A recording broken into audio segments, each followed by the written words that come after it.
Dios bendiga a todos los hermanos y amigos presentes que ya están conectados a esta hora. Hoy, febrero 6 del año 2025. Ante todo, ¿se escuchan, mis hermanos queridos? Confírmenme, por favor. Excelente, muy bien. Quiero saludar rápidamente a nuestra hermana Mónica Cárdenas allá en Colombia, ahí de la Asociación de Cristianos Calvinistas, las damas de la asociación. Abrazo grande a la distancia, mi hermana querida. También para la hermana Rubí Valencia allá en México, al hermano Julián Bruno allá en Argentina. Abrazo grande para toda esa gente linda de Radio Salvación. No se olviden, ¿dónde, mi hermano querido? www.radiosalvacion.com.ar. Ahí usted va a escuchar unos devocionales, mi hermano, lindísimo, no se va a arrepentir. Si usted va manejando, si usted tiene un largo viaje y quiere escuchar la palabra de Dios, mi hermano, vaya, pero vaya con fe y escuche el mensaje de salvación, ya sea en la radio, en su casa, mientras está cocinando, etcétera, etcétera, etcétera. Pero bueno, mis hermanos queridos, hoy tenemos Primera de Timoteo capítulo 2. Vamos a leerlo del 1. ¿Qué le parece, mi hermana Rubí, si nos acompaña con la lectura del 1 al 7? Pero antes, mis hermanos queridos, muy importante, vamos a orar. ¿Qué les parece? Ahí donde ustedes están.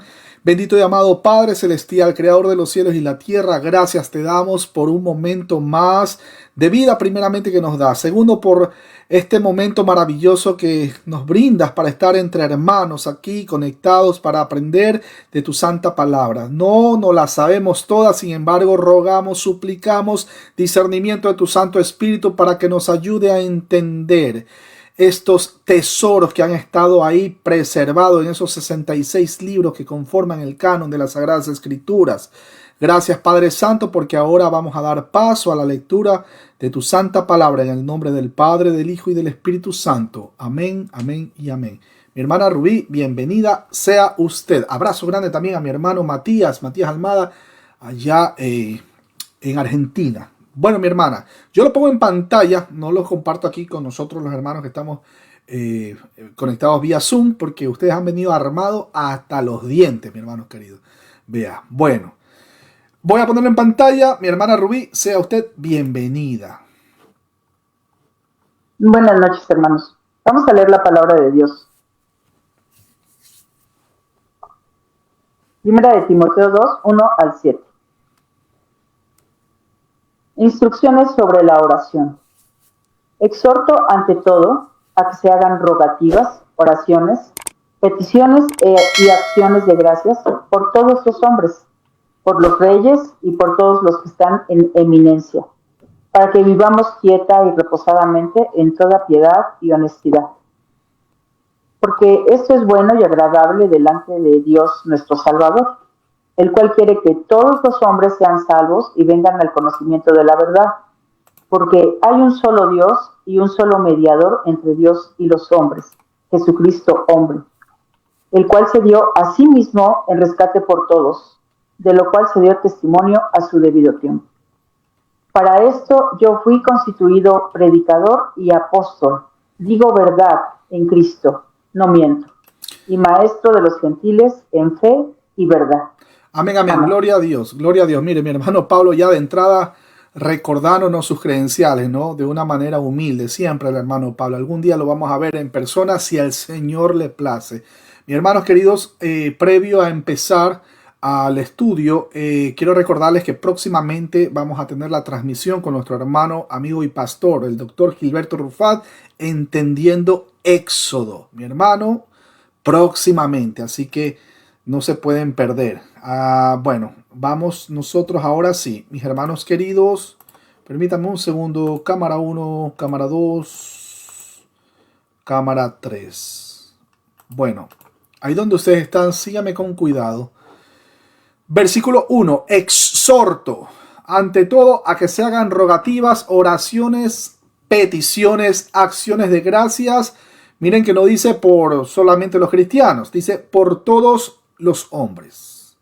Cuando el texto menciona ante todo, ahí tenemos la frase paracalo o un protón. Miren, este modismo griego significa de primera importancia. El contexto confirma que su intención es controlar y limitar las persecuciones de los falsos maestros, que ya existían obviamente en los tiempos de Pablo. Pero bueno, Si los que estaban predicando una doctrina errónea procedían, como es muy posible, del entorno judío, estarían enseñando como hacían en otros lugares, que solo los judíos podían ser salvos y que los gentiles, para alcanzar la salvación, tendrían que hacerse judíos circuncidándose y guardando la ley.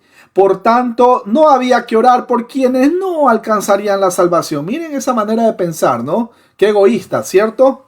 Bueno, los judaizantes enseñaban que la salvación es solo para los judíos y para quienes cumplían los preceptos legales del judaísmo. Si alguien apuntaba a la misericordia de Dios para quienes no son de ascendencia israelita, ¡ay, Dios mío! ¡Ay, papá! Imagínense, ellos contestaban que son asuntos puntuales con los que incluso los profetas no estaban de acuerdo. Miren hasta dónde. Así Jonás huyó cuando Dios le mandó ir a Nínive para predicarles un mensaje de arrepentimiento, porque no entendía y por consiguiente no quería que las bendiciones de salvación se extendiesen a los gentiles. De ahí que el apóstol mande a orar por todos los hombres y da las razones para hacerlo. Lo pueden corroborar desde el versículo 1 hasta el versículo 8. Tomen nota porque al final estarán las preguntas y respuestas para los amigos que están siguiendo la transmisión. Noten que el apóstol tenía un profundo deseo anhelando la salvación de los judíos, pero eso no suponía que los gentiles no pudiesen ser salvos, ya que la salvación de todos obedece a un propósito de Dios en gracia, como lo dice Romanos capítulo 9, versículo 1 al 4.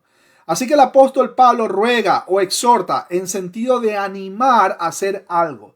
Lo hace de un modo, escúchelo bien, protón pantón, o sea, de un modo prioritario, que por cierto significa ante todo, lo cual quiere decir que aun cuando se trata aparentemente de un ruego, procediendo del apóstol, se convierte en un mandamiento, porque habla en nombre del Señor. Algunos unen esto con lo que cierra el versículo anterior, por lo que sería aplicado que ante todo luchase la buena batalla. Pero más bien debe entenderse vinculado a lo que sigue, de manera que la iglesia ha de tomar la oración de intercesión por todos los hombres como un asunto prioritario.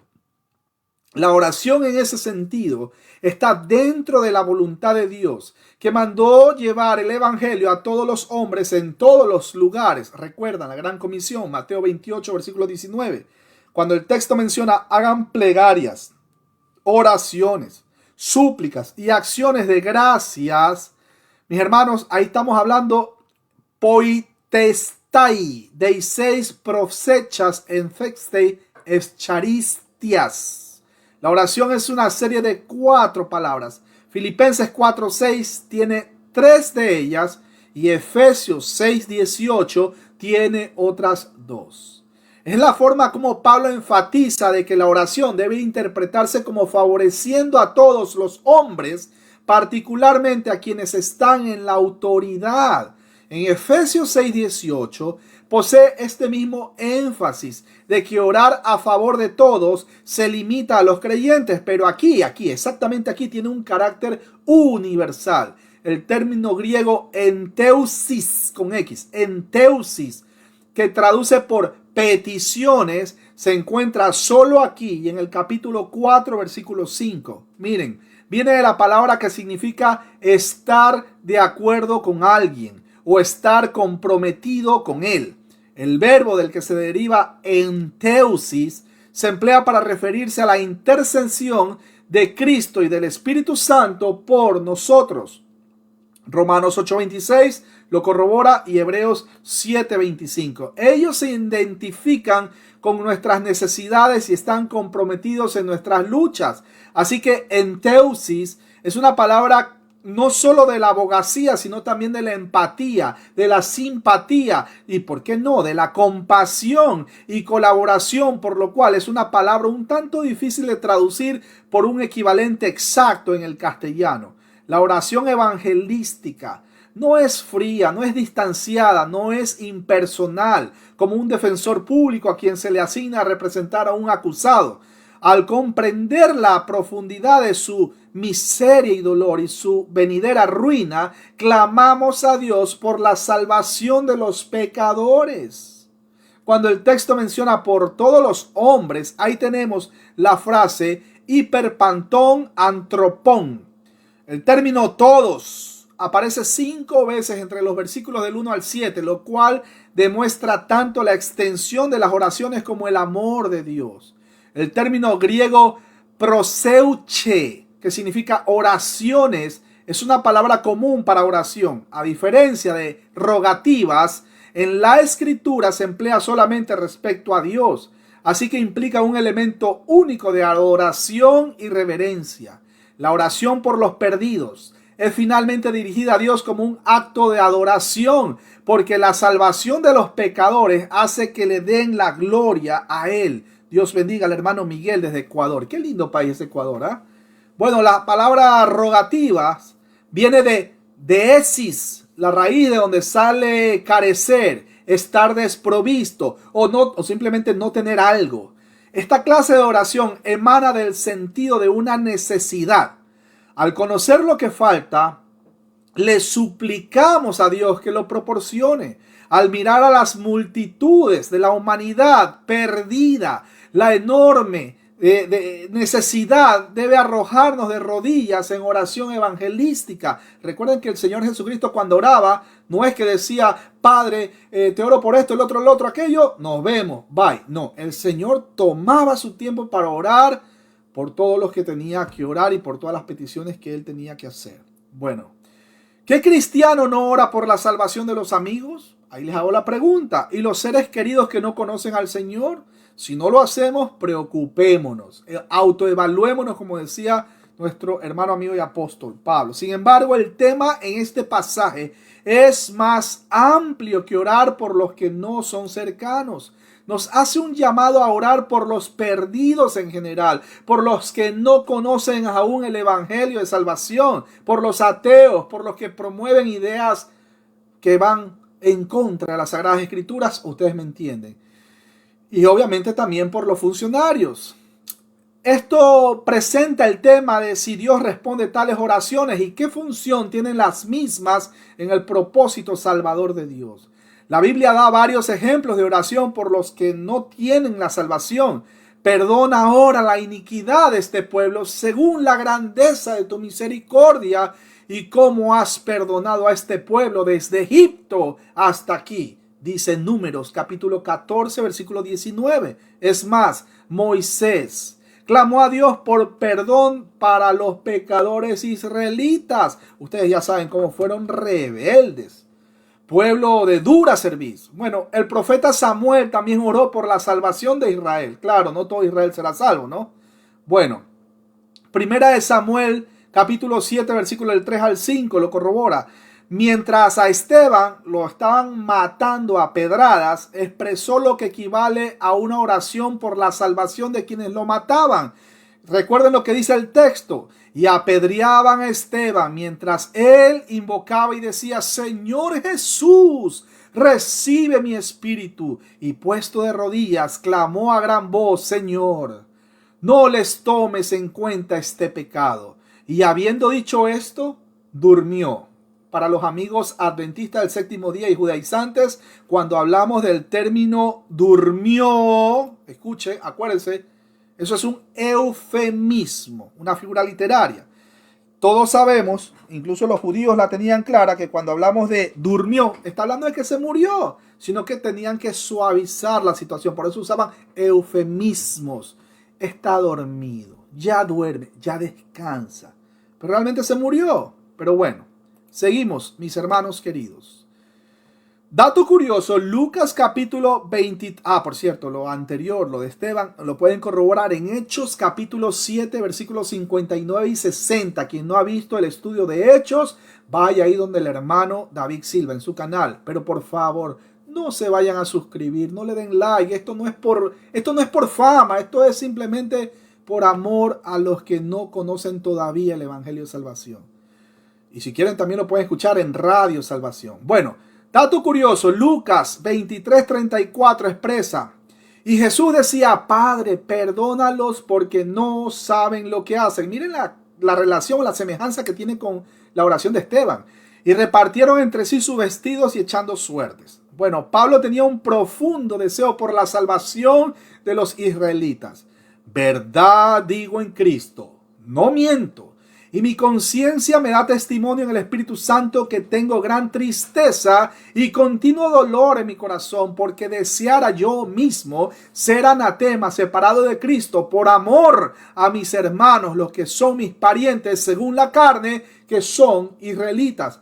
Ese era el anhelo de Pablo. Claro, obviamente no todos los israelitas van a ser salvos. Ya ustedes saben, no voy a entrar en ese detalle escatológico ni en Romanos, pero pueden corroborar el texto o hacer buen uso de la hermenéutica leyendo Romanos capítulo 9, versículo del 1 al 4. Bueno, aquí el apóstol manda a orar por los perdidos, pero tal oración no estaba teniendo la prioridad que debía tener en Éfeso. Había dos vertientes de falsas enseñanzas. Por cierto, Dios bendiga a la hermana Jenny Perdoma, abrazo grande.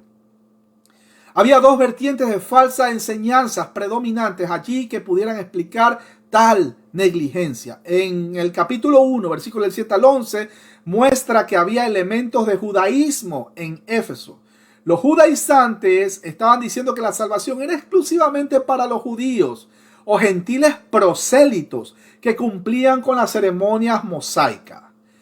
El ejemplo clásico de tal forma estrecha de pensar es Jonás. Su fuga no fue por miedo a los ninivitas. Él huyó porque no quería que las bendiciones de la salvación se extendieran a los gentiles. Jonás capítulo 4, versículo del 1 al 11 para corroborar. Es obvio, mis hermanos queridos, que ese exclusivismo restringía mucho la oración evangelística. Una forma del elitismo religioso intelectual, llamado después el gnosticismo, se estaba enseñando en Éfeso. Sus defensores sostenían que la salvación era solo para la élite, que era capaz de ascender a niveles superiores de conocimiento secreto y místico. Ellos tampoco tendrían motivos para orar por los perdidos. Así que la oración por la salvación de los perdidos es perfectamente consecuente con el corazón de Dios. Él ha mandado a todos los hombres a que se arrepientan. Por eso debemos pedir que ellos lo hagan y abracen la salvación preparada para todos. Tito 2:11 lo corrobora. Hechos 17:30 también. El apóstol, predicando a los judíos incrédulos, dijo: a vosotros primeramente Dios, habiendo levantado a su Hijo, lo envió para que os bendijese, a fin de que cada uno se convierta de su maldad. Hechos capítulo 3 versículo 26 lo corrobora. Versículo 2 dice: por los reyes. Mire por quién está mencionando que debemos orar también. Recuerden, por los reyes y por todos los que están en eminencia, para que vivamos quieta y reposadamente en toda piedad y honestidad. Vaya tomando nota, mis hermanos queridos, porque esto es clave. Perdón. Bueno, la frase hiper basileon kai pantón, ton en hiperochu ontón. Como los gobernantes antiguos eran tan a menudo tiránicos e incluso irrespetuosos con el Señor y su pueblo, son blancos de amargura y hostilidad. De allí que la oración de intercesión por los gobernantes, las autoridades establecidas en una nación, es necesaria, mis hermanos. Noten que el apóstol menciona dos tipos de autoridades. Primero, la suprema autoridad de la nación bajo la expresión de reyes. No, mi hermano David, pero resulta que no sé, vamos a decir, pero es que Nicolás Maduro, es que Donald Trump, es que Bukele, es que, mi hermano, tienen que orar también por los gobernantes, dice el libro de Romanos capítulo 13. Mi hermano, no tenemos que nosotros estar en desacato. Cuando nosotros entramos en un conflicto, cuando nosotros ya como que, no, espérate, esto como que no es correcto, porque ellos pueden decir lo que sea, pueden poner leyes, pueden firmar decretos ejecutivos, lo que sea, todo lo que quiera, que sí, que para la seguridad del país, de la nación, todo lo que quiera, pero cuando vaya a ejecutarse o hacerse una ley que vaya en contra de los principios bíblicos, no, mis hermanos queridos. No, lo siento, eso ya es otra cosa. ¿Te mandamos preso? Mándame preso. Pero acuérdense, Sadrach, Mesach y Abednego, bueno, Ananías, bla, bla, bla, bueno. ¿Se acuerdan? Que ellos no se doblaron ante la estatua de Nabucodonosor. En los tiempos del César no se doblaban los cristianos ante el César y morían arrastrados, quemados, crucificados, etcétera, etcétera, etcétera. Pero bueno, no voy a entrar en detalles. Seguimos. Como punto número 2, los que ejercen autoridad en un ámbito más limitado, a quienes llaman lo que están en eminencia. Ellos están distanciados y no forman parte de la vida cotidiana de los creyentes. Por lo tanto, hay una tendencia a ser indiferentes con relación a ellos. Tal negligencia es un grave pecado debido a la autoridad y responsabilidad que los líderes tienen. Pablo pide que la iglesia de Éfeso ore por el emperador, que en ese momento era el cruel e implacable blasfemo Nerón. Por cierto, vaya conociéndolo, Nerón, a quien de apodo le decían, escúchelo bien, la bestia.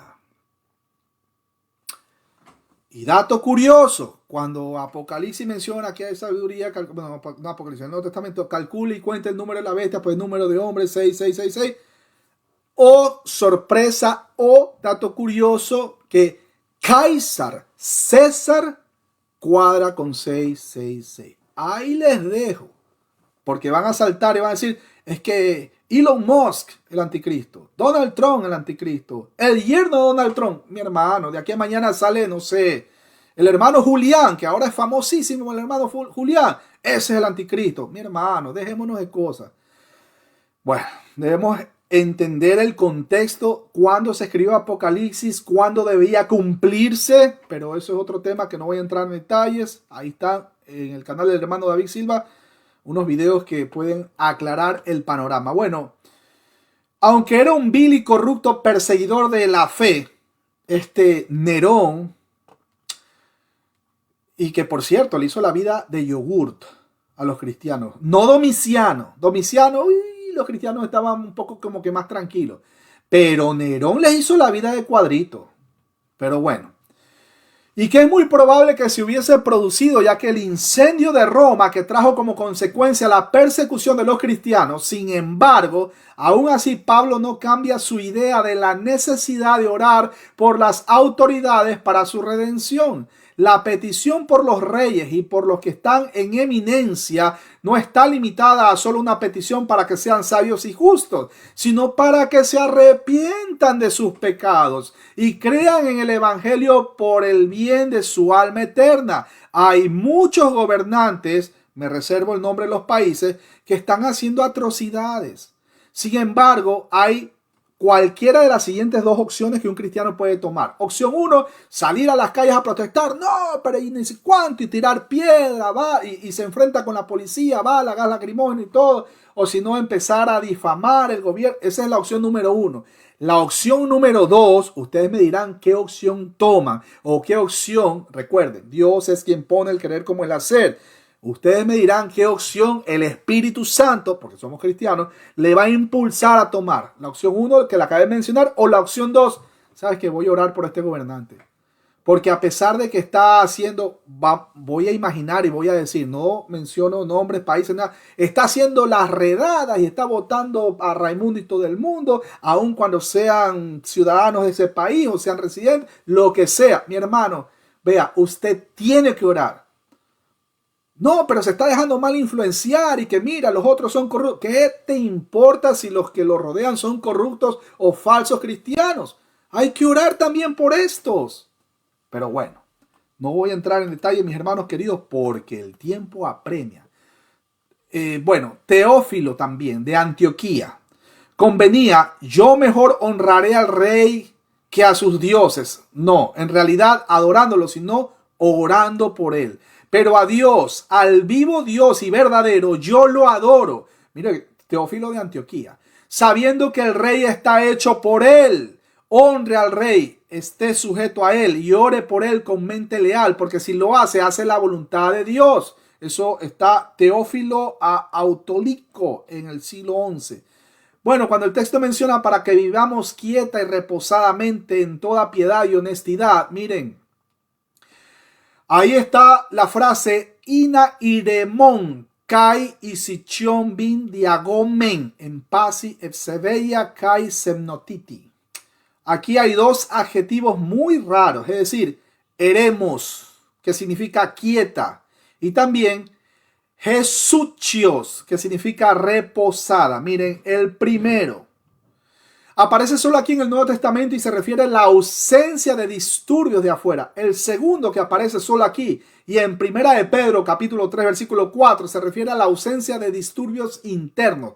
Cuando la iglesia manifiesta su amor y bondad hacia todos y se derrama en una oración compasiva e interesada por los perdidos, reducirá la hostilidad que pueda existir y los santos podrán disfrutar de la libertad, tanto de los disturbios internos como externos, recordando siempre la piedad y la honestidad. En el contexto del versículo tiene una segunda parte sobre las acciones del rey o sus gobernantes, pero la primera parte orienta la intercesión hacia ellos mismos. El objeto de la oración no es para que los creyentes tengan una vida fácil, sino que el gobernante tenga un comportamiento que permita vivir piadosa y honorablemente y sobre todo que puedan seguir sirviendo al Dios de la gloria sin que le afecte las circunstancias o factores exógenos. No, es que ahora va a subir el gas, ahora va a subir el pago de la luz, ahora van a subir la renta y ahora les van a hacer la vida difícil a estas personas de acá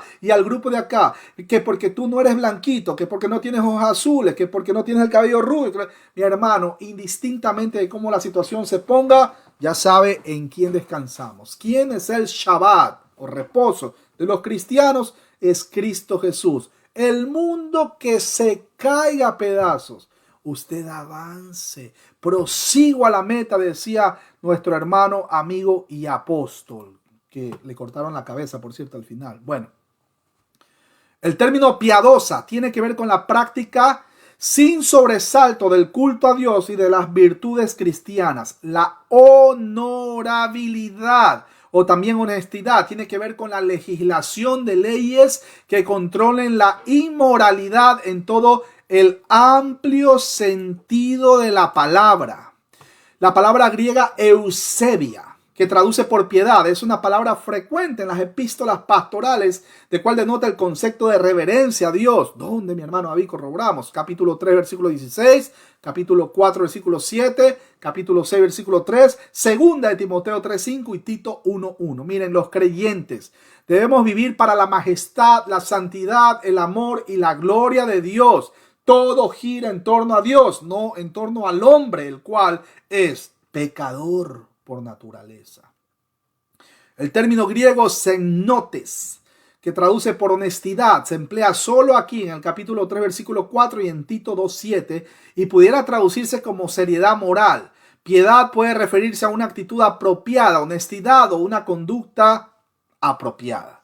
Así que los creyentes han de caracterizarse por un compromiso con la moralidad. Motivos santos deben dar como resultado una conducta santa. Recuerden que todos nosotros podemos decir que somos cristianos, pero la gente se va a dar cuenta si verdaderamente lo somos cuando va a ver nuestra actitud, nuestro comportamiento ante la sociedad. Sobre todo cuando nos pasan situaciones difíciles. Y la gente dice, ¿y cómo Julián? Ahí está de manera gozosa, cantando salmos e himnos, alabando al Dios de la gloria, con su comportamiento, con su día a día. ¿Cómo la hace llorar a la esposa? Pero de felicidad.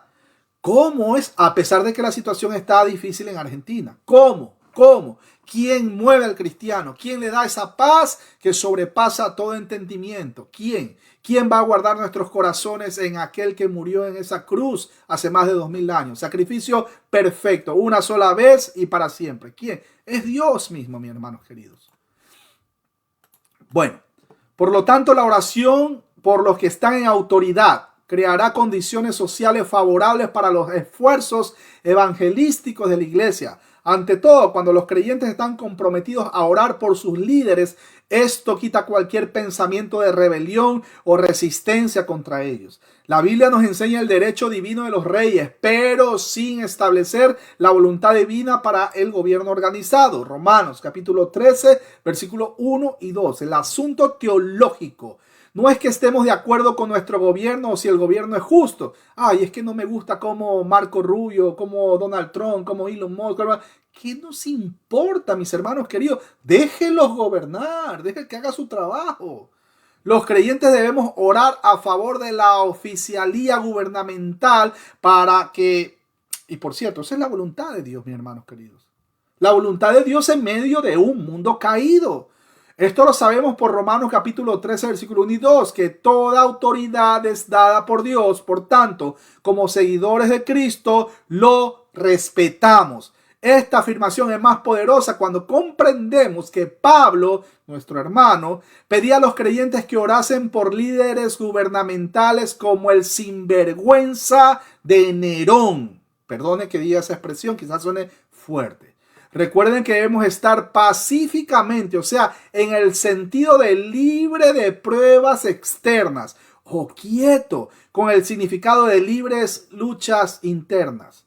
Así que debemos ejercitar nuestra fe viviendo apaciblemente lo que resulta tan difícil en tiempos de angustia y confusión. Mi hermano querido, pero es que usted no vive aquí en Colombia, no sabe cómo es Petro. ¿Qué nos importa qué es lo que haga Petro? Usted siga confiando en el Dios de la gloria. ¿O acaso no tiene salvación? ¿No tiene la vida eterna asegurada en Cristo Jesús? Romanos 8, versículo 35 al 39. Pero es que usted no ha venido venga, yo lo invito a Colombia. Si usted me va a invitar a Colombia, invíteme para comer esos chicharrones, mi hermano querido, ese cafecito. Seguimos, mis hermanos queridos. Bueno, versículo 3. Porque esto es bueno y agradable delante de Dios nuestro Salvador. Miren, ahí tenemos la frase touto kalon kai apodecton. La vida piadosa es la voluntad de Dios para toda la humanidad. Es una manera de referirse a la restauración de la imagen de Dios, la cual ustedes saben que fue manchada, ¿no?, en la humanidad. Desde Génesis capítulo 1, versículo 26 al 27. Dios siempre quiso un pueblo que reflejara su carácter. ¿Pero cómo?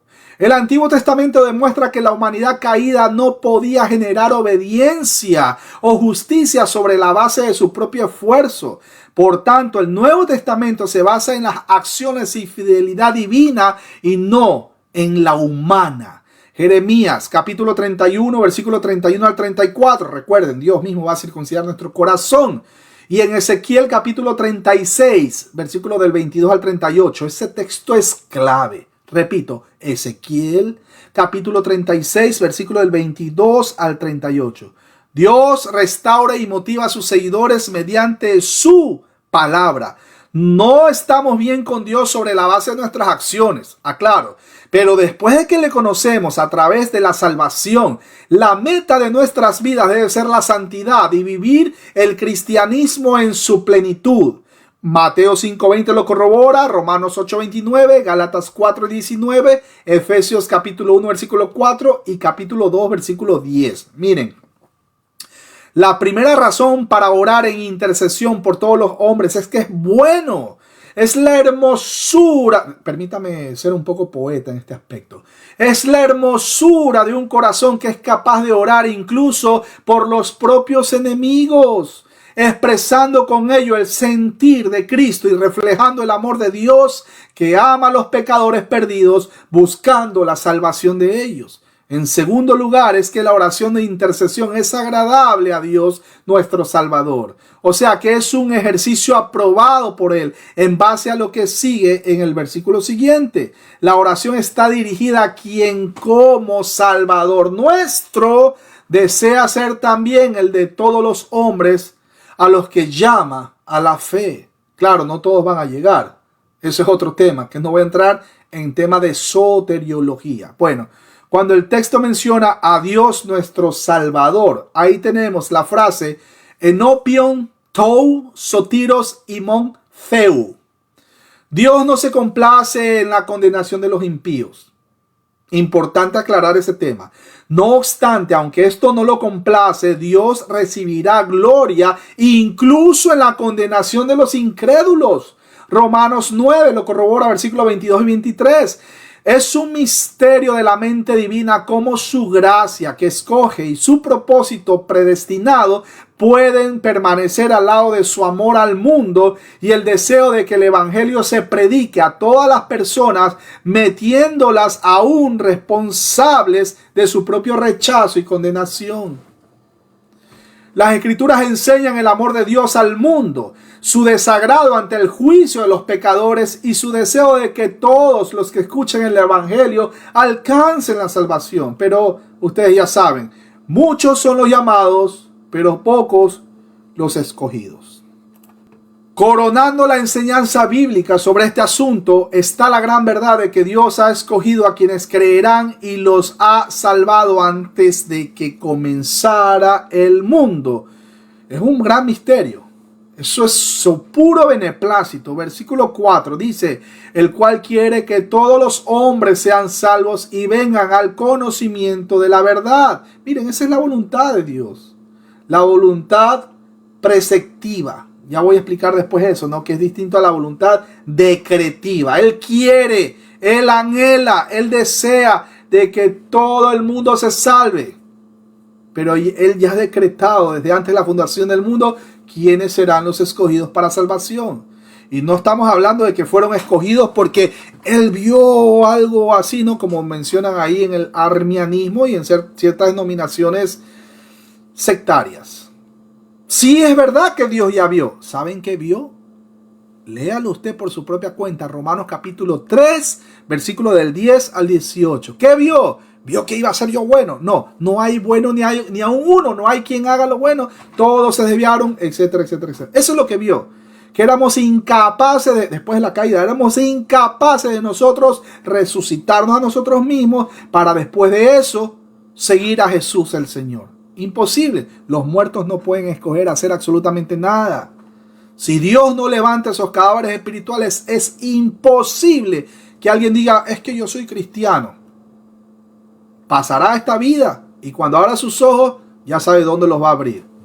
En un lugar de confusión eterna. Bueno, los creyentes debemos orar, decía, a favor de toda la gente porque Dios desea que todos se salven. Este era una terrible afirmación para el exclusivismo de los falsos maestros, sean gnósticos o judíos, y más seguramente en combinación con las cartas pastorales. Esa es una gran verdad sobre el amor de Dios para toda la humanidad. Lo corrobora Ezequiel 18:23, Juan 4:42, Tito 2:11, Segunda de Pedro 3:9, Primera de Juan 2:1 y también 4:14. Pero en el propósito eterno que hizo en Cristo Jesús, nuestro Señor, escogió solo a los elegidos. Les dio a Cristo y pasó por alto al resto de la masa, dejándolos a las consecuencias mortales de su propio pecado. Juan 17:6 lo corrobora, Romanos 1, versículo 18 al 32 y Efesios 3:11. Pero ¿y mi libre albedrío? Mal llamado libre albedrío. El único que tenía libre albedrío en aquel tiempo era Adán y Eva, y sin embargo miren lo que hicieron ellos teniendo su libre albedrío. Miren lo que hicieron, miren lo que escogieron. ¿Qué nos hace pensar de que nosotros en nuestra propia naturaleza vamos a escoger hacer algo bueno? Ahí les dejo para meditar. Seguimos, mis hermanos queridos. No se debe culpar a Dios por su incredulidad. Por cierto, Pablo afirma así sin rodeos que Dios quiere que todos los hombres sean salvos. No cabe duda que el deseo de Dios puede ser soberano, por tanto absoluto, lo que supondría en este caso que todos los hombres del mundo serían salvos, pero también puede ser un deseo de benevolencia, en el cual, puesto que el deseo de Dios no es que se pierda ningún hombre, cualquiera que venga será recibido a misericordia, solo que no todos van a venir. Los muertos no pueden acercarse a hacer algo bueno. El deseo divino es que todos los hombres, sin ningún tipo de distinción, sean salvos. Sin duda, este deseo divino está representado en el mandamiento de predicación del evangelio a todos los hombres. Y miren, no cabe duda que si Dios ha elegido a algunos para salvación, definitivamente será salvo. No, pero ese es un brujo, es un hechicero. ¿Qué nos importa? Nosotros no podemos saber quién está escogido. No. Si está escogido, tarde o temprano va a nacer de nuevo. Nicodemo, por cierto, se sabía toda la ley, de tapa a tapa hasta los mapas, pero el Señor Jesucristo dijo, mira Nicodemo, mira, te voy a hacer sincero, voy a parafrasear, Nicodemo, tú te puedes saber toda la letra, tú puedes saber toda la ley del Deuteronomio, te puedes saber el Éxodo de memoria, pero tienes que nacer de nuevo. Y es lo mismo prácticamente que sucede a este tiempo. Una persona, no porque predica la palabra de Dios o porque se sabe toda la Biblia, de tapa a tapa hasta los mapas, no necesariamente significa que sea salvo. No necesariamente. Una persona puede decir, mira, me sé todas las confesiones, confesión belga de Westminster, la Bautista de Londres en 1689. Puede saberse todos los videos de R.C. Sproul. Puede autoproclamarse presbiteriano, bautista, pentecostal.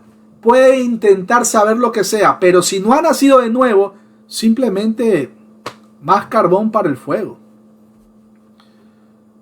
Primera de Corintios 13:1, Pablo hablaba claramente, ¿no? Aunque yo hable en lenguas angélicas, si es que yo, digamos que hablo en lenguas, hasta hablas en lenguas angélicas, no es que existan las lenguas angélicas, sino que el énfasis de esa hipérbole que dijo Pablo es que era importante el amor al prójimo porque eso era parte de la evidencia o la consecuencia del Espíritu Santo morando en la vida del creyente. Bueno, Dios ya ha manifestado el deseo de que todos los hombres se salven en el Antiguo Testamento. Mirad a mí y sed salvos, todos los términos de la tierra. Isaías 45:22 lo corrobora. En la misma profecía se lee cómo Dios invita a todos los sedientos a venir a las aguas, que aquí son figura de la salvación. Isaías 55:1. El deseo de Dios no es que el impío se pierda, sino que todos procedan al arrepentimiento y vivan. Ezequiel 18:23 lo corrobora y el versículo 32 también. Es preciso aclarar que la salvación es de Dios, pero la responsabilidad es del hombre. Las dos líneas doctrinales del Nuevo Testamento, el de la elección y el de la libre gracia, vuelven a confluir aquí. Es absolutamente irreconocible para la mente humana que la gracia que escoge para la salvación lleve el mensaje de redención a todos, y que aunque los hombres no pueden creer sin la ayuda de Dios, les hace responsables si no creen y se condenan. Cuando el texto menciona y vengan al conocimiento de la verdad, ante todo quiero mandar un abrazo grande a mi hermano, amigo y pastor Ishmael Cortés de la Iglesia Bautista Nueva Jerusalén, allá en Springfield, Massachusetts. Pronto los visito, si el Señor lo permite, claro está. Bueno, cuando el texto menciona y vengan al conocimiento de la verdad, miren, ahí tenemos la frase del griego kai eis epignoasin aliteias. Acuérdense de esa palabra, aliteias, que ya lo hemos visto.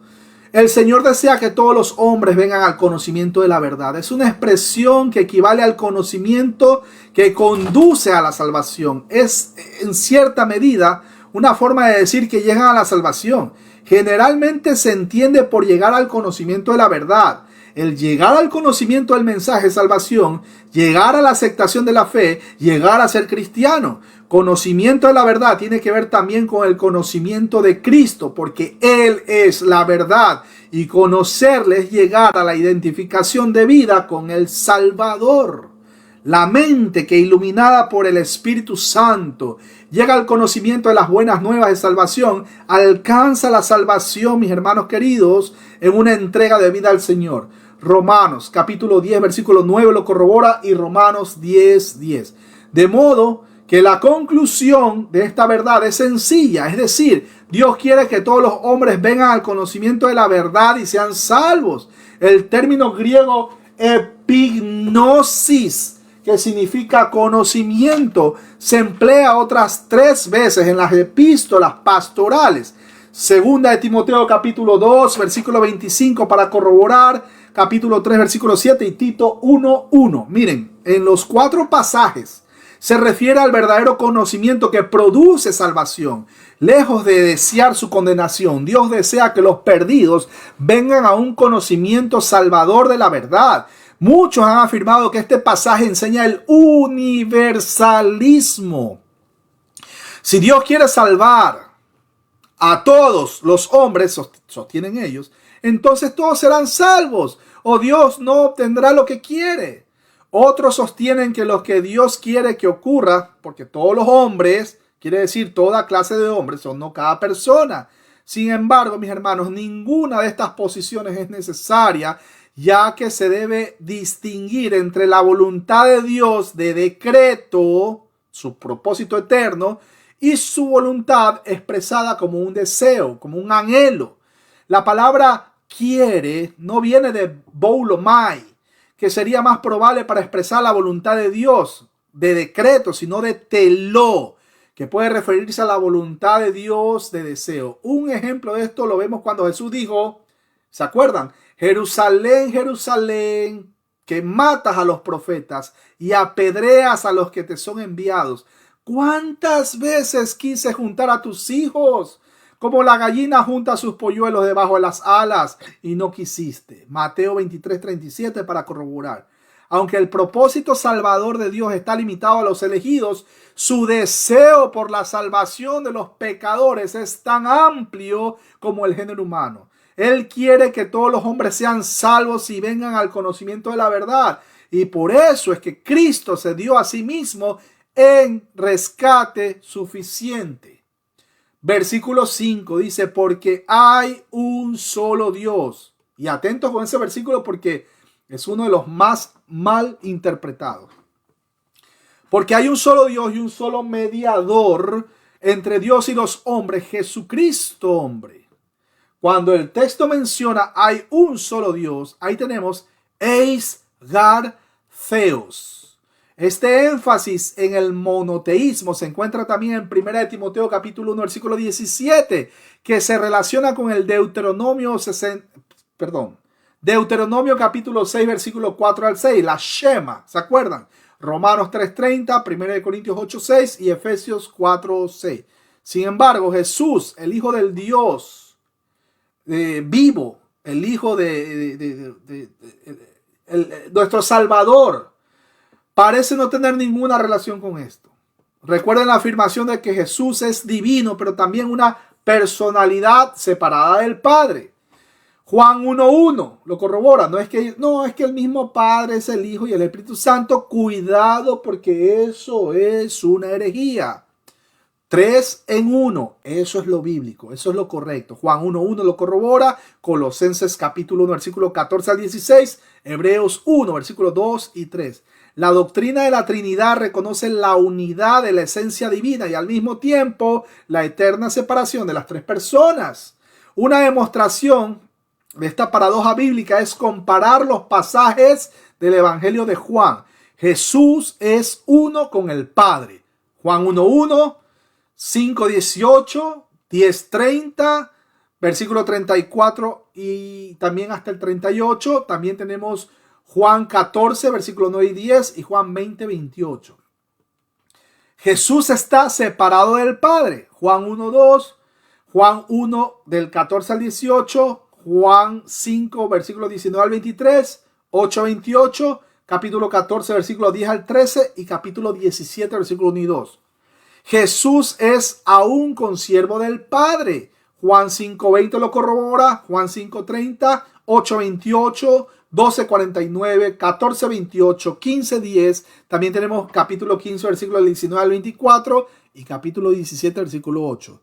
Todos sabemos que el concepto de la deidad del Hijo y la personalidad del Espíritu Santo está explícita en el Nuevo Testamento, pero no totalmente explicado en la teología ortodoxa hasta el siglo III o IV. El término Trinidad no es bíblico. Claro, alguien va a decir, sí, es que no existe Trinidad, eso se lo inventaron los católicos romanos. Es muy probable, pero mis hermanos, evidentemente el concepto sí lo es. Tertuliano fue quien trajo este término para explicar una gran verdad teológica. La oración que Pablo establece para todos los cristianos en relación con la salvación de todos los hombres obedece al hecho de que Dios, que no quiere que ninguno perezca, es el único Dios para todos los hombres. No hay un Dios para los judíos y otro Dios para los gentiles. Uno para los amos y otro para los siervos. Uno para los hombres y otro para las mujeres. Solo hay un Dios, por tanto no podemos equivocarnos al orar conforme a su voluntad por la salvación de todos los hombres. Mis hermanos, ¿se entiende mucho mejor el término de Dios es uno? Ahí les dejo el dato. No es como los unicitarios que piensan en su teología demoníaca que promueve, por cierto, el sabelianismo o el modalismo. Solo hay un Dios, aunque algunos de los falsos maestros monopolizaban a Dios como el Dios de Israel, entendiendo que sí había elegido a Israel como nación para sí. Solo los que pertenecían a Israel podían salvarse. Imagínense, Romanos capítulo 3, versículo 29 para corroborar. Sin embargo, como solo hay un Dios que no hace acepción de personas, los gentiles están también incluidos en su plan de salvación. Si la salvación fuera por las obras de la ley, los gentiles estaríamos todos excluidos. Pero como la gracia de Dios es el único modo de salvación, alcanza a todos los hombres por igual. Este admirable Dios ama por igual a todos los hombres. Juan 3:16 para corroborar. Miren, cuando el texto menciona un solo mediador entre Dios y los hombres, Jesucristo hombre. La ausencia del artículo antes de antropos, que significa hombre, sugiere la traducción Jesucristo por sí mismo, hombre. Como el perfecto Dios hombre une a Dios y al hombre, en Hebreos 8:6 lo llama mediador de un mejor pacto, mientras que en Hebreos 9:15 y 12:24 lo describen como el mediador del nuevo pacto. Este es un ejemplo de la afirmación, escúchelo bien, neotestamentaria de que la fe es la persona y la obra de Jesús como el único camino para estar bien con el Padre. Juan 10, versículo 1 y hasta el 18. El libro de Juan es precioso, mis hermanos. No decimos que una denominación sea el único camino, sino que la fe en Jesús es el único camino hacia Dios. El Señor Jesús es el único mediador entre Dios y los hombres. Él es el mediador del mejor pacto, establecido sobre mejores promesas, dice Hebreos 8:6. Él es, escuche la palabra griega, mesitis, palabra griega que significa mediador, la cual es una palabra que expresa la idea de alguien que se pone en medio para llevar a cabo una labor entre dos partes, indicando la condición de un árbitro. Ya en la antigüedad, Job deseaba encontrar un árbitro entre Dios y él, y no lo hallaba. Entonces, según su percepción, Job capítulo 9, versículo 33 para corroborar. Ahora nuestro Señor y Salvador es el mediador entre Dios y los hombres en el establecimiento de una nueva alianza. La deidad y la humanidad son naturaleza de su persona divina, por tanto, está capacitado para mediar entre las dos partes, la divina y la humana, en el establecimiento de la nueva alianza. Él es el mediador de la salvación ante el único Dios en orden a la redención de los pecados. Cristo reúne y encabeza la nueva creación, restaurándola y vivificándola, a levantarla de la condición de desecho a causa del pecado y mediándola hacia el Padre, es decir, reorientándola nuevamente hacia Dios. A partir de su sacrificio en la cruz, el mediador es un hombre, el hombre único en esa dimensión y excelencia que es Jesús, que ha de ser visto especialmente en relación con el pecado y situado en la muerte de cruz. Ese Cristo que es verdaderamente Dios y verdaderamente hombre. A esto lo conocemos, ya ustedes saben, mi hermano querido, que eso lo llamamos unión hipostática. Permítame solamente un minuto. Listo. Seguimos, mis hermanos. Unión hipostática. Ese es el término que para poder identificar mejor la doble naturaleza del Señor. Pero el concepto de mediador implica también el de garante del nuevo pacto. Es Dios mismo quien otorga la justicia necesaria para incorporar al pecador al pacto, a causa de la obra sustitutoria o vicaria llevada a cabo por Cristo en la cruz, que debe ser entendida como el lugar donde se produjo el juicio y condenación del pecado al mundo. El énfasis de este versículo es que Jesús es totalmente humano y aún así sigue siendo el único mediador entre Dios y la humanidad. Recuerden, doble naturaleza. Los falsos maestros gnósticos habían negado la humanidad de Jesús. Corroboramos en Juan 1:14 y primera de Juan 1, versículo del 1 al 3. Versículo 6, el cual se dio a sí mismo en rescate por todos, de lo cual se dio testimonio a su debido tiempo. Ahí tenemos, Dios bendiga al hermano Mario Muñoz. Abrazo grande a la distancia a toda esa gente linda en Chile. Bueno, próximamente también, ¿dónde está? Cámara 1, cámara 2. Próximamente lo tenemos también al doctor Rufat, ahí haciendo una exposición del amilenialismo, ahí con el hermano Mario. Así que no se lo pueden perder. Y también no se olviden, Entendiendo Éxodo, próximamente. Abrazo grande a la distancia para todos los hermanos y amigos de Chile. Bueno, seguimos mis hermanos queridos, porque el tiempo apremia. Permítanme. Cámara 2, cámara 1. Ok. Bueno, el término rescate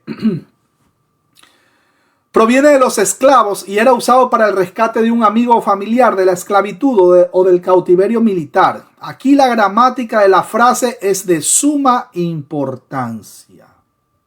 Le voy a explicar, mejor dicho, le voy a mencionar cómo dice quien se dio a sí mismo como rescate por todos. Ahí tenemos Dous eafton antilitron huper, acuérdense, huper, pantón. Miren, hay un elemento compuesto raro en la palabra rescate.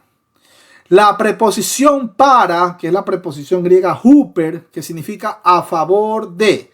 Lo vemos en Tito capítulo 2 versículo 14 para corroborar. El énfasis teológico es la muerte vicaria, sustituta de Cristo a nuestro favor. 2 Corintios 5:21 para corroborar.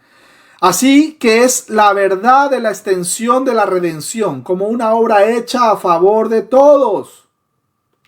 En la cruz Dios hace provisión del precio necesario pagando el rescate por todos. Allí se establece una sustitución potencial por todos los hombres. Se ha dicho por algunos que en la cruz se llevó a cabo una doble sustitución potencial, en la que Cristo toma sobre sí el pecado, o sea, algo singular, del mundo y hace salvable a todo el hombre. También vemos virtual, en la que Cristo sustituye vicariamente al pecador que cree, tomando sobre sí y pagando el precio de todos sus pecados y por tanto muriendo en ese sentido, por muchos. Marcos capítulo 10 versículo 45, Colosenses 2:13 para corroborar. Ahora, el aspecto global de redención del que se habla en este versículo no significa tampoco que todos los hombres sean salvos. Algunos entienden que este por todos tiene que ver por todos los que Dios escogió para salvación. Recuerden que hay una figura literaria que se llama sinecdoque. De manera que estos se salvan perdiéndose el resto de los hombres eternamente. De otro modo, la pregunta es sencilla y difícil a la vez. ¿Por quién murió Cristo? En el Nuevo Testamento hay abundantes menciones de la extensión general de la salvación que alcanza a todos los hombres. Además, en este lugar, el apóstol Pablo enseña que Cristo murió por todos. 2 Corintios 5, versículos 14 y 15. ¿Cuál es el tema, mis hermanos queridos? Porque eso es una pelea teológica interminable desde siglos memorables. El tema es que pues no todos van a ser salvos, pues, mis hermanos queridos. Dios quiere que se salven todos, pero no todos van a ser salvos. Eso para resumir, ¿no? Para no ahondar en detalles. Ahora, la nueva pregunta. ¿Fue efectuada la obra de redención a favor de todo el mundo, de manera que proveyese el medio de salvación para todo aquel que crea? La respuesta a esta pregunta determina dos posiciones extremas. Por un lado, la que sostiene que la obra de la cruz es solo limitada a los que Dios ha predestinado desde la eternidad para salvación. Por otro lado, los que fijándose solo en textos de alcance universal afirman que la redención es universal, por tanto ninguno puede perderse, o de otro modo hay una salvación universal de la que solo se apartan quienes por decisión personal rechazan la salvación de Cristo ahí en la cruz. El problema se resuelve cuando se entiende que en la obra de sustitución y redención hay dos niveles. La sustitución potencial, que es aquella obra que Dios hace en Cristo, por medio de la cual puede hacer salvable a todos los pecadores. Dios bendiga a Pedro David Báez. Abrazo grande a la distancia. La otra es que aquella que opera eficazmente en la transferencia de la responsabilidad penal de todos los pecados a Cristo, de todos los que creen en Él. En el Antiguo Testamento existen primordialmente dos términos legales hebreos que desarrollan este concepto. Gaal, ese es el primer término, que básicamente significa ser libre por medio de un precio pagado. Una forma de Goel añade al concepto un intercesor o intermediario, por lo general un miembro de la familia o redentor familiar. Este elemento cultural permite la posibilidad y el derecho de volver a comprar los objetos, animales o tierras o a familiares. Es transferido con significado teológico a la redención de Yahweh para Israel mediante la salida de Egipto. Levítico 25 lo corrobora, capítulo 27, Ruth 4:15, Isaías 29:22, Éxodo 6:6, Éxodo 15:13, Salmo 74:2, Salmo 77:15 y Jeremías 31:11. Él llegó a ser el Redentor. Ahora bien, los conceptos teológicos involucran elementos expuestos. He aquí una necesidad, una pérdida, una esclavitud y una prisión, ya sea física o social o espiritual. Salmo 130, versículo 8 para corroborar. Hay que pagar un precio por la libertad o la restauración. La nación de Israel, por ejemplo, Deuteronomio 7:8. De los individuos, Job 19, versículo 25 al 27 y 33, versículo 28. En el Nuevo Testamento existen diferentes términos utilizados que implican el concepto teológico. Agorazo, con Z, agorazo. Es un término comercial que se identifica con el precio pagado por algo. Somos un pueblo comprado. Óigalo bien, mi amigo, usted que está escuchando esta transmisión y lo va a escuchar por diferido posiblemente en Radio Salvación. Somos un pueblo comprado con sangre y por tanto no somos dueños de nuestras propias vidas porque le pertenecen a Cristo Jesús, quien se dio a sí mismo en rescate de nosotros. Apunte eso ahí, mi hermano querido.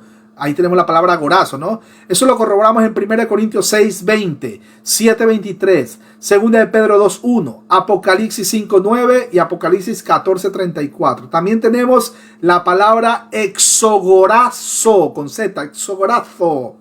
También es un término comercial e indica la muerte vicaria de Cristo en favor nuestro, porque Jesús cargó con nuestra maldición bajo la realidad de la ley mosaica que la humanidad pecadora no pudo cumplir. Gálatas 3:13 lo corrobora, 4:15, Efesios 5:16, Colosenses 4:5. También tenemos luo, que significa poner en libertad o liberar, luo. También tenemos lutrón, un precio pagado. Estas son palabras poderosas pronunciadas personalmente por Jesús sobre el propósito de su venida para ser el Salvador del mundo mediante el pago del precio de pecado que, por cierto, Él nunca tuvo. Nunca pecó Jesús.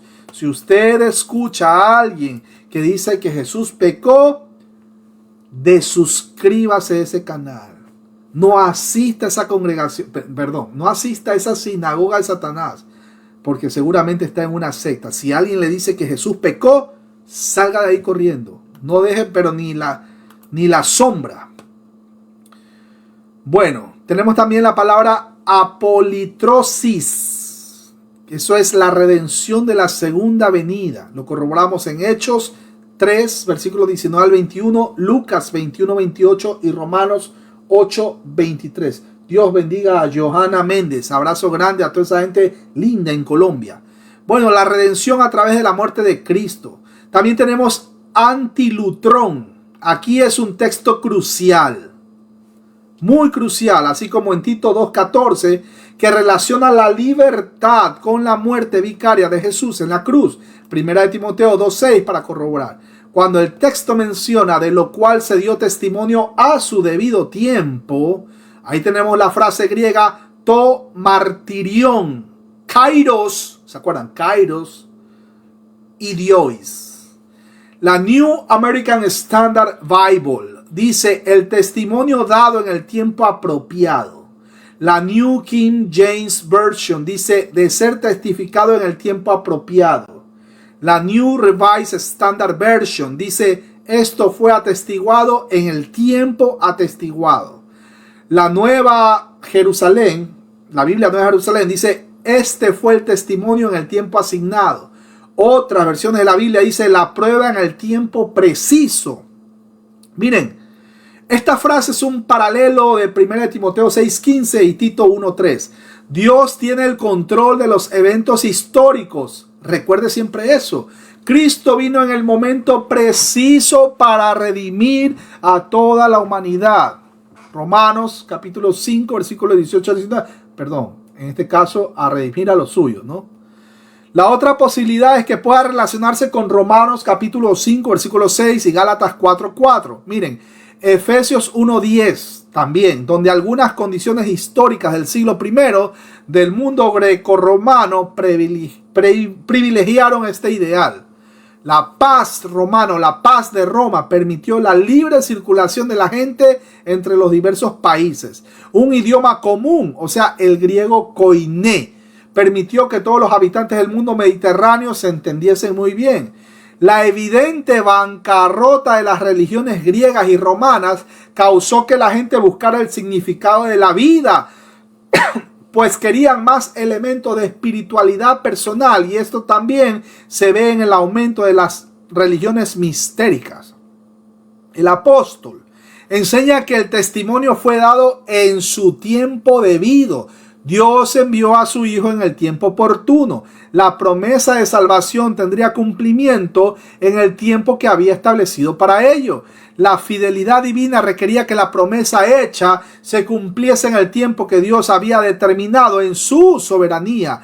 Pablo aquí alude a ese hecho, aunque sin duda la extensión es mucho más amplia, puesto que se trata de la aparición del Mesías, el Redentor del mundo, el abogado, el Cordero de Dios que quita el pecado del mundo, el Paracletos, el amigo, cuya misión había sido establecida por Dios en soberanía desde antes de la fundación del mundo. La primera cláusula es la expresión concreta de la soberanía de Dios, cuando vino el cumplimiento del tiempo. Debemos entender, mis hermanos queridos, que el tiempo en que Dios da cumplimiento a la promesa y envía al mundo a su Hijo ocurre cuando el tiempo histórico colmó o llenó. ¿Se acuerdan de esa palabra? Pleroma. El tiempo previsto y determinado por Dios. De otro modo, el tiempo histórico llegó a la meta establecida para ese acontecimiento, a lo que es igual. El tiempo de espera se había cerrado porque había llegado a su plenitud. Esa plenitud del tiempo traía como consecuencia la aparición de Jesucristo, el Verbo eterno encarnado. Es decir, esto es como la irrupción de Dios en la historia humana. Dios determinó el tiempo para el cumplimiento de la promesa y con ella la operación redentora que Pablo menciona en el texto. El plan de salvación en su aspecto redentivo se iniciaba hasta la culminación de la muerte, resurrección y ascensión del Redentor. En la cruz, Dios manifestó su amor y deseo de salvación para todos los hombres. 1 Juan 4:10. De ahí la necesidad de orar por la salvación de los hombres y predicarles el evangelio de la gracia en ese tiempo oportuno. 2 Corintios 6:2 para corroborar. Versículo 7. Óigalo bien, dice: para esto yo fui constituido predicador y apóstol. Escúchelo bien. Digo verdad en Cristo, no miento. Y maestro de los gentiles en fe y verdad. Cuando el texto menciona para esto yo fui constituido predicador, ahí tenemos la frase eis o etetin ego kiris kai apostolos. Cámara 2, cámara 3. Ahí está. Permítanme. Hay un énfasis, mis hermanos queridos, en la elección y el llamamiento de Dios hacia nuestro hermano Pablo, muy parecido al capítulo 1, versículo 1. Dios desea que los gentiles estén incluidos en su evangelio. Con frecuencia estos son enumerados como dones separados del Espíritu. 1 Corintios 12, 28 para corroborar, o Efesios 4, 11. En la lista el término profeta puede referirse a predicador, en particular el uso de profeta. 1 Corintios 11 lo corrobora, versículos 4 y 5. También tenemos capítulo 13, versículo 9 y capítulo 14, versículo del 3 al 5. En cierto sentido, cada uno de estos dones de liderazgo proclama por sí mismo el evangelio, pero con distintos énfasis. Pablo usa los mismos términos para describir su ministerio en 2 de Timoteo 1, 11. Por eso, para que la salvación llegue a todos los hombres, tiene que llegar también el mensaje del evangelio y la enseñanza de la fe, porque acuérdense lo que dice el texto bíblico, ¿no? ¿Cómo escucharán? ¿Cómo se salvarán? O sea, mis hermanos queridos, la predicación del evangelio es un medio de gracia. No existe tal cosa de que Dios le va a hablar a alguien fuera de las Sagradas Escrituras. El lenguaje del Espíritu Santo son las Sagradas Escrituras. Porque tanto el Espíritu Santo como las Sagradas Escrituras testifican de Cristo, pues, mis hermanos queridos. Entonces, Dios, habiendo hablado a nuestros padres por medio de los profetas en otros tiempos, o sea, en el Antiguo Testamento, ¿no verdad? En este tiempo nos habla por medio de su Hijo. En pocas palabras, en el Antiguo Testamento hablaban los profetas, ya ustedes saben, ¿no? Sino que ya Lucas 16, la ley y los profetas fueron hasta Juan, y obviamente ahí que soñaba, que tenía un sueño, etc. En este tiempo, si alguien le dice, es que tengo un sueño, una revelación, y es que Dios me dijo que ese hombre es para ti, hermana Rubí, ese hombre es para ti, no le haga caso, no le haga caso, mi hermana querida. Si alguien le dice al hermano Julián Bruno, Julián, yo tuve un sueño, tienes que vender tu casa, tienes que vender todas tus propiedades y dásela al apóstol de la esquina, ahí, ¿no? Imagínense, no le haga caso, no haga caso a eso, porque mucha gente está que le quiere, usted sabe, ¿no? Le quiere escuchar, quiere que le endulcen los oídos. Y están como la mujer en el jardín del Edén, ¿no? Que se puso a tener o a establecer una conversación con quien no debió tenerla. Seguimos, mis hermanos queridos. Su interés supremo, puesto que para esto fue constituido, era llevar el mensaje del único evangelio que Cristo le había entregado. Gálatas 1, versículos 11 y 12 para corroborar. El cometido del heraldo es el de comunicar el mensaje del rey. En este sentido, Pablo había sido encomendado de anunciar a todos el mensaje del Rey de Reyes, en el que se anuncia la salvación para todo el que cree. Claro, no todos van a creer. Él transmitía a todos el contenido del depósito de la revelación. Por consiguiente, cuando esté al margen de este mensaje, cuyo contenido está ahora en la revelación escrita, es mera palabrería. Versículos 3 y 4 del capítulo 1 para corroborar. Además de heraldo predicador, era también apóstol. El don recibido por la gracia divina hacía que el mensajero con autoridad delegada de Cristo mismo, por designación divina, fue enviado a las naciones para llevar el reino de Dios a todos los gentiles, a quienes pudiese alcanzar. La salvación no estaba solo reservada para los judíos, no, mi hermano, no. Sino a todos los hombres en todos los lugares. Acuérdense que de ambos pueblos, el mismo Señor Jesucristo derribó la barrera, ¿no verdad? Que separaba o dividía ambos pueblos, judíos y gentiles.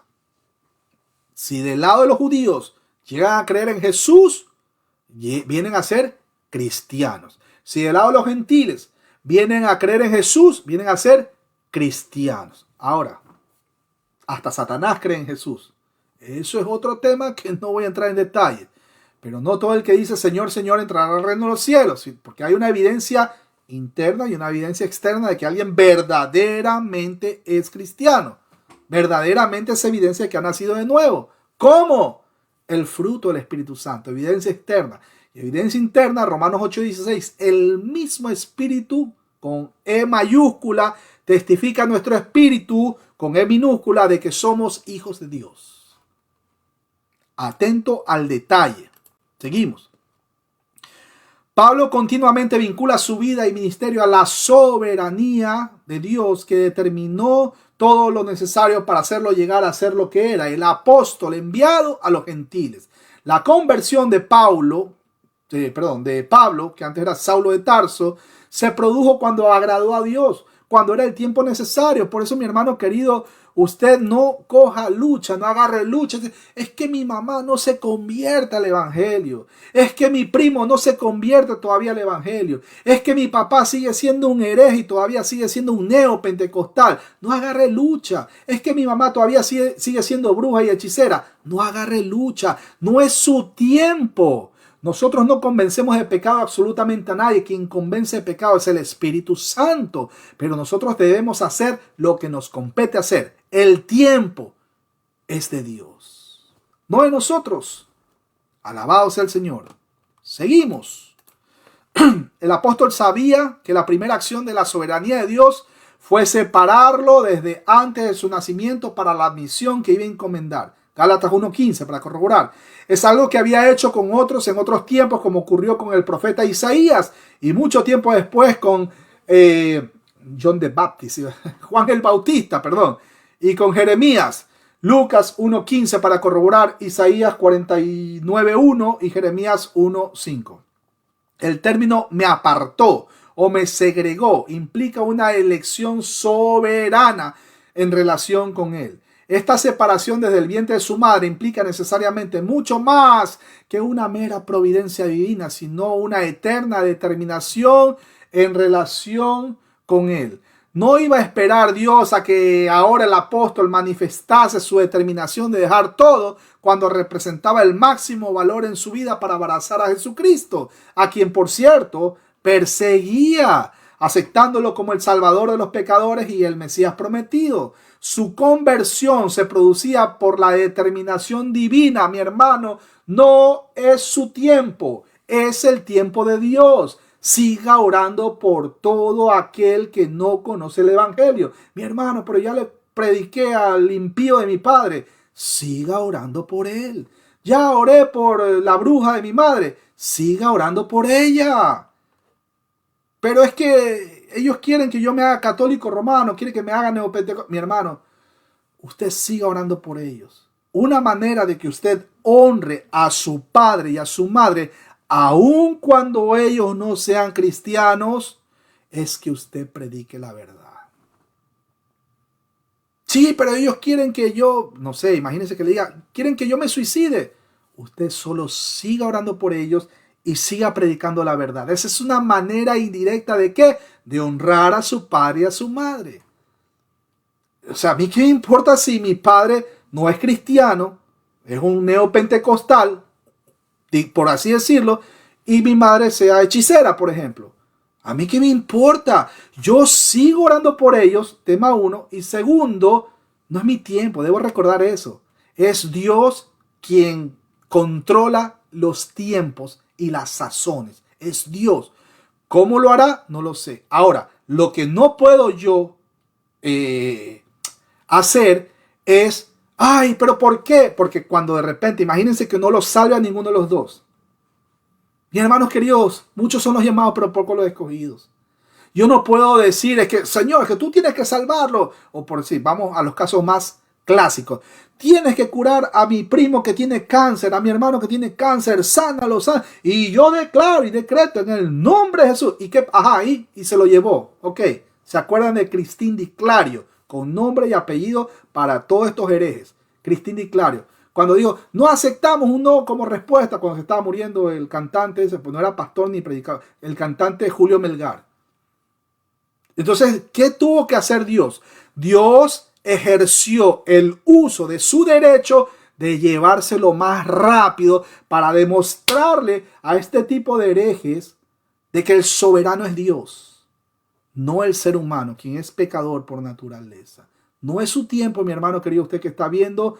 No es mi tiempo, no es el tiempo del hermano Julián, no es el tiempo de la hermana Rubí. Usted siga orando aun cuando toda la familia chueca, aun cuando toda la familia es atea, aun cuando toda la familia es unicitaria, aun cuando toda la familia es gnóstica o atea o mormona, testigo de Jehová, adventista. No es su tiempo. Usted no va a convencer de pecado a nadie.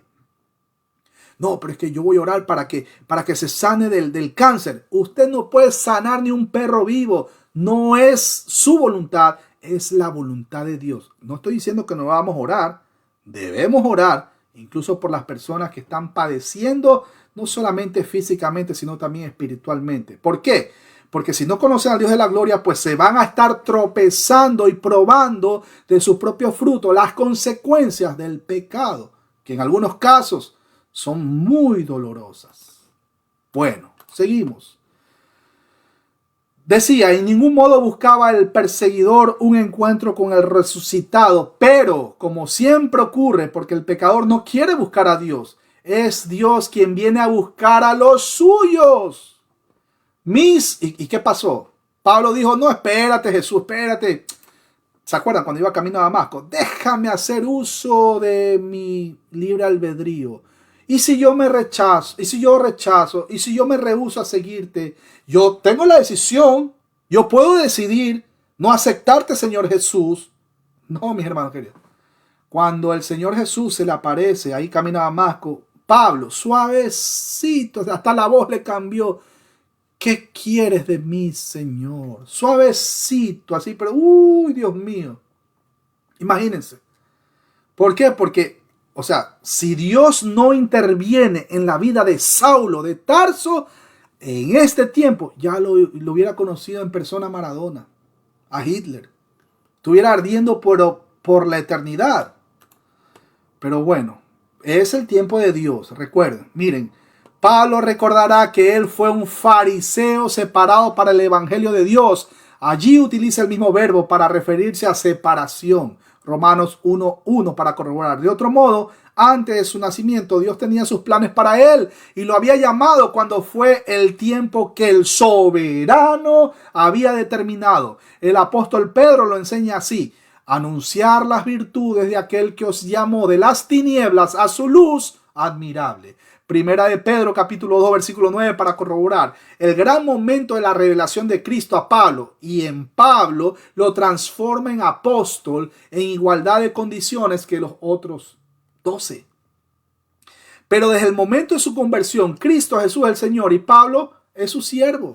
No se trata de una mera relación, sino de un reconocimiento. Para el apóstol, el hecho de ser siervo significa que Jesús es el Señor. Desde el momento en que fue encontrado por Cristo Jesús, Pablo ya no fue dueño de sí mismo, sino siervo del Señor.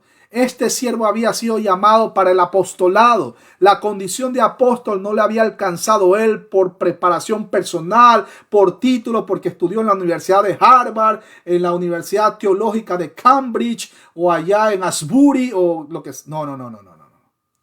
Nada que ver por méritos, nada. Quien había perseguido a la iglesia y por tanto había perseguido a Jesús fue llamado para el apostolado en sentido de separado o elegido para una determinada misión. El designio divino es lo que lleva a Dios a hacer todas las cosas.